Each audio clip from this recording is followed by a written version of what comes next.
초등학생도 그렇게 유치하진 않습니다만은 이 대한민국의 권력사회라는 곳이 얼마나 유치한지 제가 일부 지금 여러분들한테 말씀을 드리는 겁니다. 우리 윤석열 정부 시절로 좀 돌아가 볼게요. 윤석열 정부 시절에 정말 여러 가지 문제들이 있었는데 우리가 좀 더 잘할 수 있었는데 못했던 이유를 좀 설명드리려고 그래요. 그러니까 윤석열 정부를 비판하려는 게 아니라 우리가 다음에 정부를 꾸리게 되면 어떻게 잘할 수 있을까? 그리고 그때 우리의 한계는 무엇이었는가 이런 말씀을 좀 드리고 싶습니다. 윤석열 정부를 꾸릴 때에 윤석열 대통령께서 보시는 문제는 지금 우리 정당에 있는 국회의원들이 쓸 놈이 별로 없다. 서프라이즈. 당연히 쓸 사람 없죠, 별로.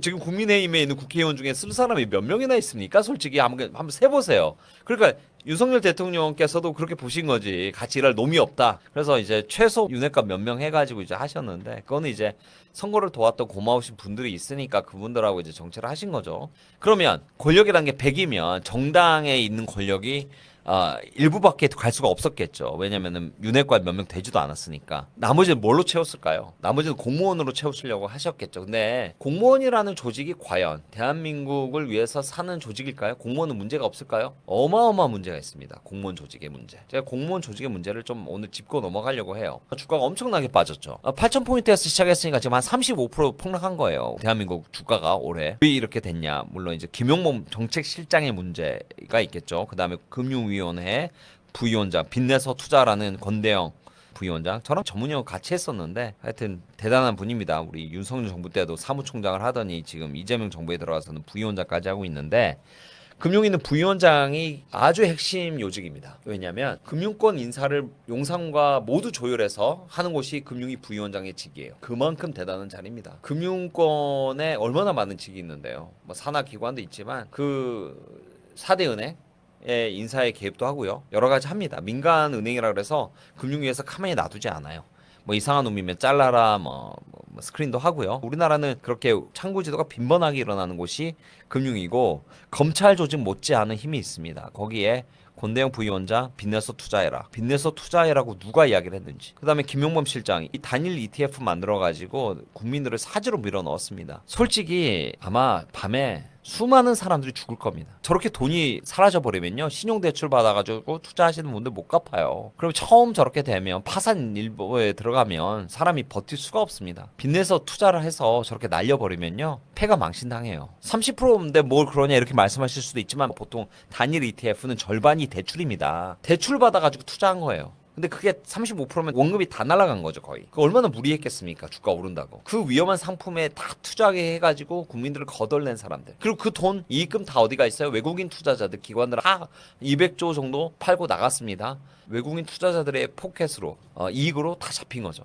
그러면 그 기재부 공무원들의 문제, 우리 정부 때, 윤석열 정부 때 무슨 문제가 있었느냐? 제가 인수위 방에 들어갔더니, 인수위 방의 경제 1분과는 최상목 부총리가 간사였고, 거기에 이제 대통령의 책사들이 여러 분 계셨죠. 그런데 꼭 최상목 부총리를 말하는 건 아닙니다. 혹시 또 나중에 뭐라고 하실 수도 있으니까 연락은 안 하지만. 그런데 이제 기재부 공무원들은 처음에 방을 만드니까 대통령에게 잘 보여야지, 왜냐면 캠프 때 같이 일을 안 했기 때문에 대통령에게 잘 보여야지 요직을 차지하잖아요. 그럼 온갖 고무술수를 동원을 합니다. 마타도를 만들어서 사람을 험담을 하고요, 헛소문을 만들고, 그리고 심지어는 대통령하고 회의 시간을 가르쳐 주질 않아요. 9시 회의잖아, 가르쳐 주질 않아요. 그리고 가르쳐 줬다는 듯이 10시에 나타나면 저 사람 술 먹고 늦게 나온 거다, 이런 식으로 대통령한테 험담을 합니다. 상상을 초월하죠. 초등학생도 그렇게 유치하진 않습니다만은 이 대한민국의 권력사회라는 곳이 얼마나 유치한지 제가 일부 지금 여러분들한테 말씀을 드리는 겁니다.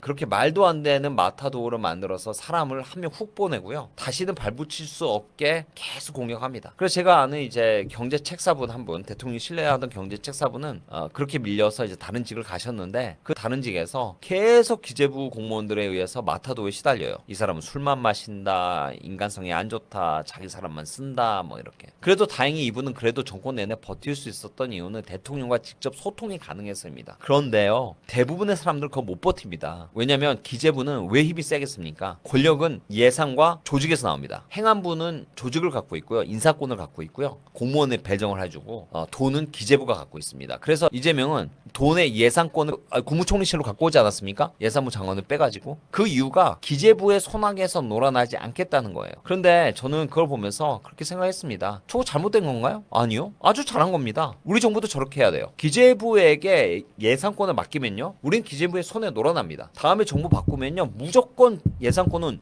국무총리실이든 대통령실이든 갖고 와야 됩니다. 그 장악력을 놓치는 순간 기재부들에게 놀아납니다. 700조의 돈을 나눠주는 권한은요, 어마어마한 권한입니다. 그 권한을 놓치면요, 절대로 국가를 제대로 운영할 수 없습니다. 그래서 검찰이 처음에는 잘 보이다가 끝에 가면 정부를 공격해서 물어뜯어서 차기 정부에게 잘 보이듯이 기재부도 마찬가지예요. 처음에는 잘 하는 것처럼 대통령을 위해서 막 일하는 것처럼 하지만 3년차 좀 가면 돈 예산권을 갖고 장난을 치기 시작합니다. 그러니까요, 우리는 이걸 명확하게 봐야 됩니다. 권력의 속성을 알아야 돼요. 이런 이야기를 드리는 것은 국민들이 알고 계셔야 됩니다. 어떤 문제가 있고 어디서 문제들이 발생하는지. 그래야지 권력 구조를 알아야 우리가 이 난관을 헤쳐나갈 수 있는 것입니다. 제 개인적으로 어떤 캠프에서 누구를 위해서 일했느냐 이런 질문이 있어요. 김기현 캠프에서 메시지 경제를 담당을 했고, 실은 그때 김기현 당대표 때 안철수 상대로 우리가 뛰었는데, 안철수가 좀 지지율이 올라올 때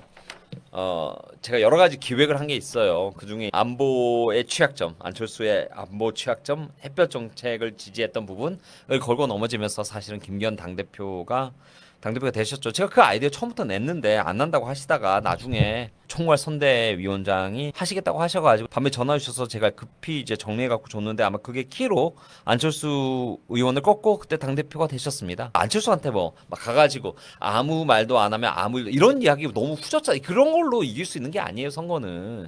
그러니까 당원들이 뭘 중요하게 생각하는지, 그리고 이념적으로 뭐가 틀리는지만 짚어주면 이기는 선거를 갖다가 그렇게까지 할 필요가 없었거든요. 근데 어쨌든 그래서 그때 안보 전략을 짜가지고 그때 안철수를 누르는데 저는 기여했다고 생각합니다. 그리고 이제 원희룡, 한동훈, 나경원 뭐 이렇게 했던 이제 그 다음 당대표 선거 때 저는 희룡 형이라고 부르는데, 희룡 형을 도와가지고 전략실에 있었죠. 그리고 전략실에서 법률도 같이 담당을 해가지고 제가 소통도 하고 그랬던 기억도 나고요. 그때 느꼈던 당대표 선거의 문제점은 여러 가지가 있었어요. 그때 하나 가장 중요한 부분은 뭐냐면, 이제 더 이상 우리 당대표 선거가 조직 선거로 안 된다. 그러니까 조직 선거란 무엇이냐면 배지들이 움직여 가지고 자기들이 관리 감독하는 그 조직들 있잖아요. 각 지역구에. 그럼 그 사람들 움직이면 옛날에는 당대표가 그 표로 됐어요. 그런데 물론 나경원 의원과 원희룡 의원과의 조직표가 이제 분산된 문제도 있을 겁니다. 제 기억에. 20% 가까이 두 분 다. 그래도 합치면 40%가 될 텐데 그게 찢겨 나간 문제도 있지만 조직표로 안 되는 당원들이 많아요, 의외로. 즉 이제는 뉴 미디어 시대, 미디어 시대를 의해서 캠프를 운영을 해야지 당대표가 되는 것이지, 당원들 조직을 움직여서 하는 것은 한계가 있다. 그걸로 움직일 수 있는 거는 표에 그래도 아직은 30% 정도는 됩니다. 저 그렇게 생각을 해요. 근데 70%는, 다수의 표는 당원 개인들의 생각에 의해서 책임 당원들이 투표하면서 움직이더라. 저는 이렇게 생각을 하고요. 그래서 앞으로 있을 당대표 선거 때도 뉴 미디어 전략이 적극적으로 활용이 돼야지만 당대표가 될 것이다. 뭐 그런 생각을 합니다.